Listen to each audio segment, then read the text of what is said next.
இருந்துச்சுன்னா, நான் திருமங்கலத்துலேருந்து வரேன். நாங்கள் ஆல்ரெடி திருமங்கலத்தில் வந்து 2 பேக்கரி பிரான்ச் வச்சுருக்கோம்.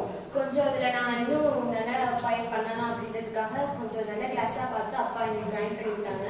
இங்கே வந்து நான் மகேஷ் சாரை ஃபஸ்ட்டு பார்த்தோன்னே எனக்கு கொஞ்சம் ஃபஸ்ட்டு ஸ்டார்டிங் கொஞ்சம் டல்லாக இருந்துச்சு. அதுக்கப்புறம் போக போக எனக்கு ரொம்ப ஜாலியாக அப்புறம் ஃப்ரெண்ட்லியாகவும் எல்லா கம்ஃபர்ட் ஜோன்லேயே நான் அப்படியே ஈஸியாக கற்றுக்கிட்டேன், ஈஸியாக லேர்ன் பண்ணிக்கிட்டேன்.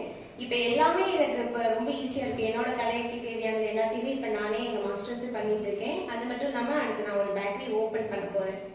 ப்ரொஃபஷனல் கோர்ஸ் தான் ஜாயின் பண்ணேன். ஏன்னா அப்போ தான் எனக்கு கரெக்டாக இருக்கும் பேக்கரிக்கு பார்க்குறதுக்கு. அது எனக்கு ரொம்ப ஐசிங் அதுக்கப்புறம் பேக்கிங் எல்லாத்துலேயுமே எனக்கு அது ரொம்ப ஈஸியாக இருந்துச்சு. எனக்கு இது ரொம்ப கம்ஃபர்ட்டாகவும் இருந்துச்சு. அது மட்டும் இல்லாமல் இப்போ சாட்டிஸ்ஃபைடாக அந்த கிளாஸ் எனக்கு முடியுது.